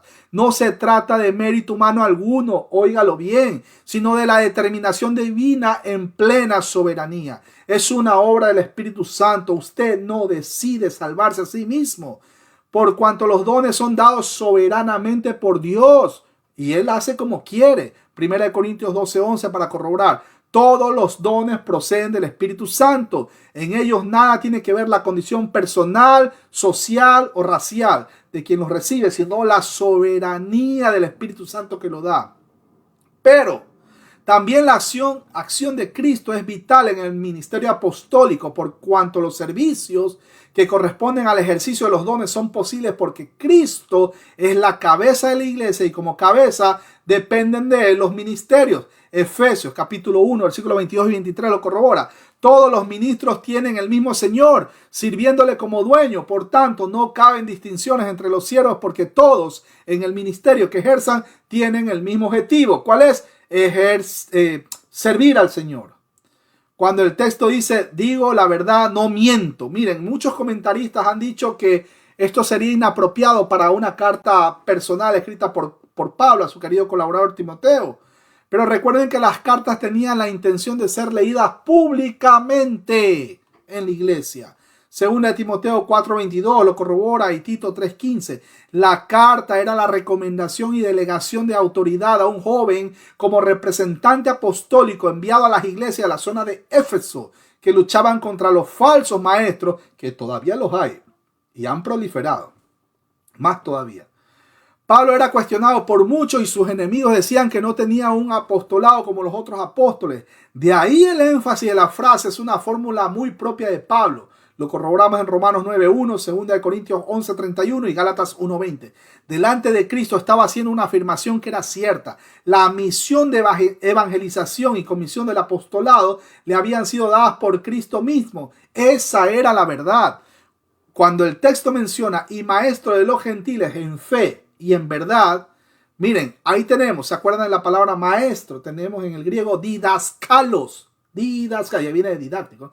Didaskalos etnon en pistei, que viene de fe, ¿no? Pistei, kai aliteia. Pablo sintió que Dios le había llamado de manera particular para proclamar el evangelio de Jesucristo entre los gentiles, del amor de Dios y la redención de Cristo Jesús. Lo corrobora Hechos 9:15, 22:21, 26:17, Romanos 1:5, 11:13, Gálatas 1:16, 2:7, Efesios 3, versículo 1 y 2. Al decir para enseñarles la verdadera fe, puede referirse a la actitud del proclamador o el contenido del mensaje. Por todo esto era maestro de los gentiles, aquel que había sido enviado para enseñar a los hombres sin distinción alguna. Esta maestría de Pablo eran en dos grandes áreas, es decir, la fe y la verdad. Su ministerio era el instrumento que Dios usaba para llevar a los hombres a la fe, en sentido no solo de recibir el mensaje, debe ser creído, sino también de enseñarles el contenido de la fe cristiana. Pablo establecía las normas de doctrina que enseñaban oralmente y escribía también en sus epístolas. Esta fe era también verdad porque se apoya en la palabra de Cristo. Las verdades que enseñaba y que constituían la fe no le habían sido dadas por hombres, sino por Cristo mismo. Por consiguiente, si Jesús es la verdad, recuerden Juan 14:6, sus palabras no pueden ser sino ser verdad. Gálatas 1, versículos 11 y 12 para corroborar. Mis hermanos queridos, recuerden, Dios mismo escogió desde antes de la fundación del mundo a Pablo. Usted va a decir, no, pero al inicio perseguía a la iglesia. Mis hermanos, todo tiene un propósito. ¿Cuántas personas persiguen a los cristianos a este tiempo? ¿Cuántas? Millones de personas. Es más, ahorita están padeciendo en Medio Oriente. Están sufriendo. ¿Cuántos cristianos? Hablo de los cristianos. No estoy hablando de religiosos. Ni peor de los traficantes del evangelio. ¿Cuántos cristianos verdaderamente están a lo largo del mundo sufriendo persecución, saliendo incluso de países en donde el Estado o el gobierno es fallido? ¿Cuántos? Por cierto, por todos estos gobiernos o estados fallidos, es que muchos, incluso no solamente malas personas, también hay profesionales, personas capaces. Y estoy hablando personas preparadas incluso por el mismo Dios de la gloria para servir en la obra. Pero Dios tiene el control de todo. Él es quien controla los tiempos. No, pero todavía yo sigo orando por mi hermano que sigue siendo un brujo, un hechicero, tiene 2 mujeres, lo que sea. Siga orando por él. Usted no sabe si el día de mañana él vuelve a nacer de nuevo. Y cuando digo que va a volver a nacer de nuevo, no estoy diciendo que lo van a remojar en agua y va a salir convulsionando y va a decir Rabasaya y Rabat. No, no estoy hablando de eso, mis hermanos queridos. Estoy hablando del evangelio, no estoy hablando de misticismo. Cuidado, no me malinterprete. La llenura del Espíritu Santo es una cosa, el nuevo nacimiento es otra cosa. Pero no va a haber llenura del Espíritu Santo en una persona que no ha nacido de nuevo, porque no ha sido regenerado en su corazón. ¿Qué les toca mentir? ¿Qué les toca hacer a las personas que dicen, por ejemplo, noches de sanaciones y milagros? El Espíritu Santo no les va a ir. ¿Qué creen que va a pasar? Pues les va a tocar mentir. Pero bueno, y en algunos casos, algunos pues, de verdad que le creció la pierna, que lo que sea. Pero Dios mismo, segunda de Corintios, Dios mismo le da segunda de Tesalonicenses, Dios mismo le da un espíritu engañoso para que más rápido caigan y crean en su propia mentira, porque se deleitaron en la injusticia. No podemos traficar con el evangelio. Mi hermano, usted no va a ver en ninguna de estas transmisiones que yo le diga, compartan, denle en like, suscríbanse en PayPal, no va a haber ninguna de las transmisiones. Por gracia hemos recibido y por gracia compartimos. Pero bueno, no me quiero extender, mis hermanos queridos. Lo único que sí quiero saludar a todos los hermanos que han estado pendientes en la transmisión. Miguel Lara, Joana Méndez, también para Pedro David Báez y para todos los hermanos que van a ver esta transmisión por diferido. Y lo pueden escuchar también por Radio Salvación. Así que bueno, y también en Radio Entre Cristianos. Creo que hay algunas transmisiones que están grabadas también ahí en Radio Entre Cristianos. Pero bueno, mis hermanos queridos, ¿qué les parece si nos vamos al set de preguntas y respuestas? Porque también quiero escuchar a los hermanos. ¿Qué les parece? Así que ahí donde ustedes están, bueno, vamos a ver, no sé, siempre yo digo primero las damas. Así que, ¿qué les parece mi hermana Rubí? ¿Cómo está su audio? Miren, escuche la pregunta claramente. ¿Por quién debemos orar nosotros? ¿Y para qué debemos orar nosotros? Bienvenida mi hermana. Puede compartir. Gracias, hermanos. Buenas noches. Pues se nos instruye a que debemos orar por todos. Debemos orar por todos porque ese es nuestro deber cristiano. A nosotros no nos debe importar si la persona es esto o es aquello, si nos parece adecuada o no para ser cristiano. Eso no nos compete a nosotros. El Señor sabe a quién les ha elegido y cuál será su tiempo para ser llamados a estar en comunión con Él. Así es, hermano. Amén, maravilloso, maravilloso. Ante todo, Dios bendiga a mi hermano Víctor Macei y a su señora. Ahí un abrazo grande a la distancia. En algún momento, un cafecito por allá, si el Señor lo permite, claro está. Bueno, ya que está mi hermano Víctor Macei por ahí, bueno, ¿cuál es la prueba que Dios quiere que todos los hombres hagan para ser salvos? Buenas noches a todos, una alegría. Bueno, nos enseñabas hoy que en el versículo 4 dice que Dios quiere que todos los hombres sean salvos. También en el Antiguo Testamento él dice que él no quiere que muera el pecador, sino que se arrepienta y que cambie. Pero la prueba es que Dios envió a su Hijo a morir por nuestros pecados, para que todo aquel que en él crea, pues no se pierda, sino que tenga vida eterna. La verdad es que él envió a su Hijo, nada menos ni nada más. Amén, amén, amén. Así mismo, mi hermano querido. Dios quiere, mire, Dios no se complace en la muerte del impío. Él quiere que todos procedan al arrepentimiento.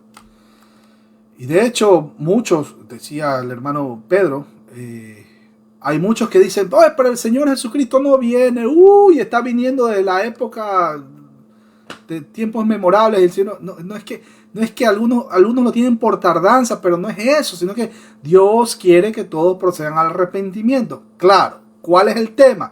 Que no todos van a proceder al arrepentimiento. Tristemente.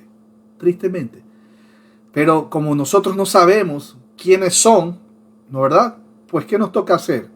Yo no voy a decir, no, es que yo no voy a orar por ti porque tú ya conoces, tú ya te estás reuniendo y congregando en la iglesia bautista Nueva Jerusalén en Springfield, Massachusetts, ahí con mi hermano, amigo y pastor Ismael Cortés. No, ya no voy a orar por ti porque tú, mi hermano, todos necesitan. Es más, yo también he orado por mi hermano querido Ismael Cortés. A veces él también tiene dificultades, necesidades, como todo cristiano. Yo también, y no me da vergüenza decirlo, yo también he pedido a mis hermanos, ahí está el hermano Víctor Macei, que no me deja mentir, yo también, mi hermano querido, he pedido oración por mi salud.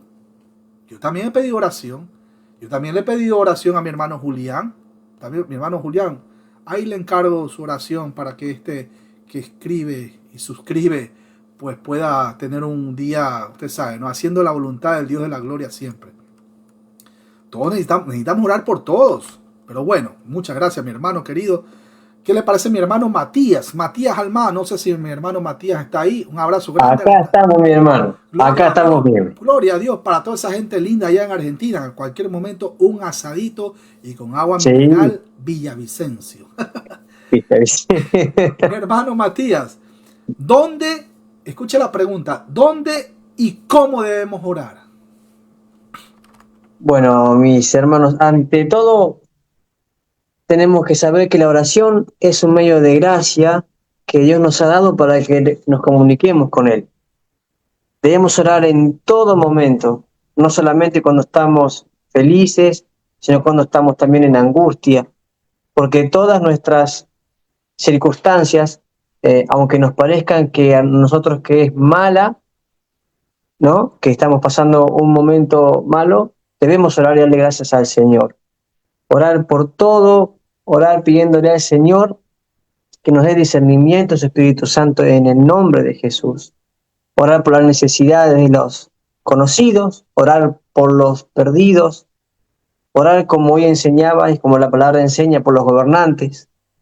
Aunque uno esté de acuerdo o no esté de acuerdo con un gobernante, debemos orar por él para que Dios le dé sabiduría, porque, como dice la palabra, y que podamos poner en práctica todas esas cosas, cada uno de los cristianos. Excelente, mi hermano. Mire que usted dijo algo bien clave, ¿no? Orar por nuestro prójimo también. Por nuestro prójimo. Maravilloso, mi hermano querido. Y así mismo, pues imagínense. ¿Qué sentido tiene que oremos entre nosotros mismos los cristianos y allá afuera, no sé, don Pepito está padeciendo, está tropezando en las consecuencias de su propio pecado y no conoce todavía al Dios de la gloria y hay personas que dicen, no, solamente le doy ahí un billetito nomás y ya y me voy, mientras más lejos estoy, ya está. Mi hermano, no haga eso. Si no tenemos ese amor por servir a las almas, indistintamente si conocen o no conocen al Dios de la gloria, pues mi hermano, examinemos si verdaderamente somos cristianos. ¿Qué nos mueve? Siempre digo, ¿qué es lo que nos promueve? O sea, ¿qué es lo que nos provoca a nosotros día a día seguir en esta vida y compartir el mensaje de salvación? ¿Qué nos mueve? ¿Los likes? ¿Las suscripciones? ¿La fama? ¿El título? Que me digan doctor, que me digan reverendo. ¿Qué nos mueve, mis hermanos queridos? Usted llámeme a mí, por cierto, hermano Avixil. ¿Qué nos mueve? ¿El PayPal? ¿El Cele? ¿Una transferencia? ¿Qué hay por allá, mi hermano Víctor Macei? Ban Colombia, no sé, una transferencia a Ban Colombia. ¿Qué nos mueve? ¿Nos mueve eso? Neki. Bueno, ¿qué nos mueve? ¿Nos mueve eso? ¿O verdaderamente nos mueve ese deseo ferviente de servir? Y no estoy hablando del fuego interno y esa, no. Nos mueve ese deseo ferviente de servir y decir, Señor, yo no lo voy a cambiar, pero te oro por él, porque le voy a predicar ahorita en 5 minutos, lo pongo en tus manos. ¿Qué nos mueve? Cuestionémonos todos los días, evaluemos todos los días, pero bueno, maravilloso. No sé, mi hermano Julián, no sé qué te parece. Te puedo hacer una pregunta ahí. Si tienes el micrófono bueno, excelente. ¿Lo puedes habilitar? Bienvenido. ¿Qué prioridad debe tomar la oración y qué tipos de esta hay? Bienvenido. Buenas noches, Dios les bendiga a todos. ¿Se escucha bien ahí? Bueno, excelente. Bueno, acá el apóstol Pablo en Primera de Timoteo 2:1 dice, invito o exhorto, ante todo, primeramente, nos invita, primeramente es en un orden de tiempo, espacio, lugar y orden. O sea que le da a la oración el primer lugar, ¿sí? En lugar, espacio, en tiempo, o sea, en todo momento, ¿sí? A que se hagan rogativas, oraciones, peticiones, y me gustó en el diccionario Strong, dice expresiones de gracia. La traducción, ¿sí? Acciones de gracia. Y por supuesto que debemos orar por, como nosotros no sabemos quiénes son los escogidos, debemos orar por todos aquellos que no conocen al Dios de la gloria. Vea, maravilloso. Mire, que usted dijo algo bien clave. Nosotros no somos omniscientes. Ese atributo es de Dios, pero es un atributo incomunicable, porque nosotros no somos omniscientes. Pero nosotros sí tenemos un atributo comunicable, el cual es el amor. Pero ojo, o sea, Dios ama a su creación, Dios ama a sus escogidos, etcétera, etcétera. Pero nosotros, porque Dios es amor, nosotros también podemos amar, mis hermanos queridos. Claro, no podemos amar de la manera perfecta como Dios lo hace, pero mis hermanos queridos, tenemos que orar por las personas. Parte del amor al prójimo es orar por los que aún no conocen el Evangelio. No sabemos quiénes son. Es más, podemos orar incluso hasta por una persona que aparentemente sabe las Escrituras, pero puede estar encerrado en su propio ego, vanagloria y fama, y solo le interesa el dinero. Y sin embargo sabe las Escrituras. Pues mis hermanos, tenemos que orar, porque no sabemos si está escogido o no. Eso no nos compete a nosotros. Yo no puedo tomar una decisión de decir, es que eso no ha sido escogido. Eso, cuidado, Dios nos libre de esas cosas. No podemos. Pero bueno, ya que está, no sé, mi hermano Mario está por ahí, quiere agregar algo previo a la oración final, puede habilitar su micrófono si usted desea. Si está trabajando, no se preocupe, mi hermano. Mi hermano Mario Torres, allá en Chile. En Chile, de Chile con amor, a todos un saludo y bendiciones. Bueno, viendo esto de la oración es sumamente importante, ya que es la única forma de comunicarse con Dios.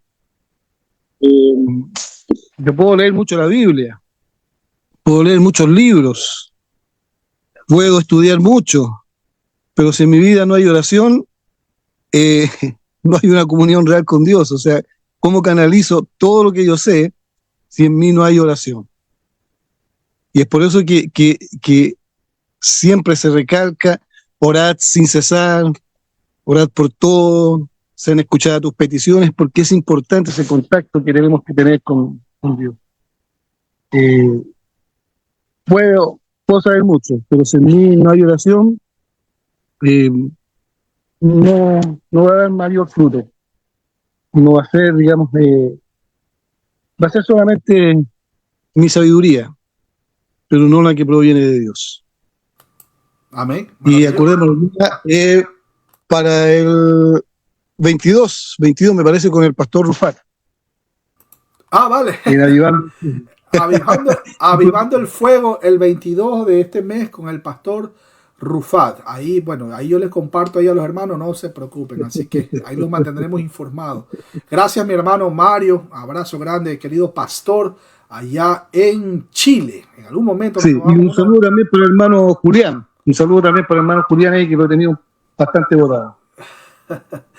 Gloria a Dios, gloria a Dios. Bueno, ¿qué le parece mi hermana Mónica? Ya que está mi hermana Mónica ahí, ella es de las damas de la Asociación de Cristianos Calvinistas. Mi hermana Mónica, un abrazo a la distancia, puede habilitar su micrófono si usted desea. ¿Qué opina pues del hecho de que debemos orar por los demás? Cuéntenos, mi hermana, que Pablo exhortaba mucho, por cierto. Bienvenido. Amén. Buenas noches, queridos hermanos. Sí, bueno, nos mostró muchas enseñanzas el hermano David, pero bueno, lo que yo veo es una oración corporativa, ¿sí? Porque aunque es importante la oración individual, obvio, porque eso nos conecta a Dios, ¿verdad? Pero aquí yo veo el énfasis como lo llevó el hermano David, a esa oración corporativa, porque primero nos muestra la importancia y también de la importancia de orar por todos, ¿no? También nos muestra como un circuito, lo que yo veo es como un circuito, porque dice rogativas, oraciones, peticiones y acción de gracias. ¿Ve? Nos lleva como ese tipo de oración.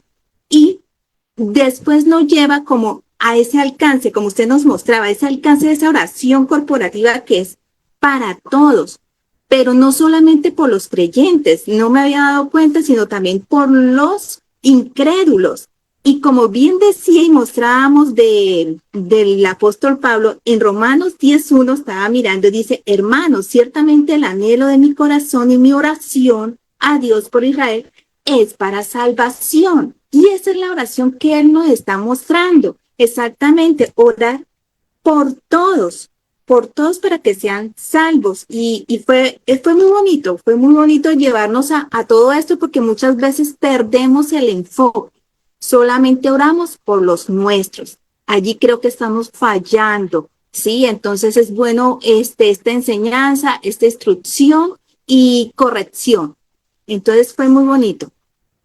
Maravilloso. Y me estaba olvidando, también tenemos que orar por los niños, no solamente los nuestros, sino también por los que, bueno, por los que tristemente tienen padres que no son cristianos. Pues acuérdense que es un privilegio compartirles la palabra de Dios a nuestros hijos. Pero ¿qué pasa cuando hay padres que no son cristianos? O sea, ¿cómo los niños van a ser encaminados en las cosas del Señor, en los caminos del Señor? Triste.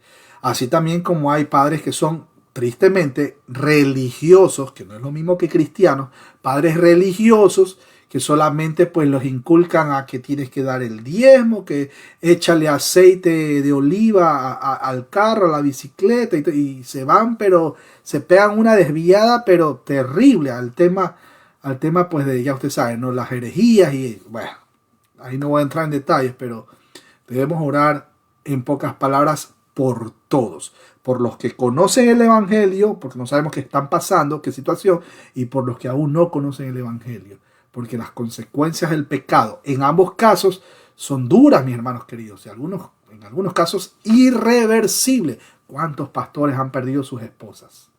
Pero bueno, no voy a entrar en detalle. Mi hermana Jenny Perdomo quiere agregar unas palabritas antes de retirarnos. Sea usted bienvenida, puede habilitar su micrófono si usted desea. Buenas noches para todos. Bienvenida. Sí, señor. ¿Escucha? Sí, claro.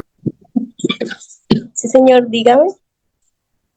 Te mencionaba que si tienes algo que agregar al estudio, o estamos bien ya, listo para la oración.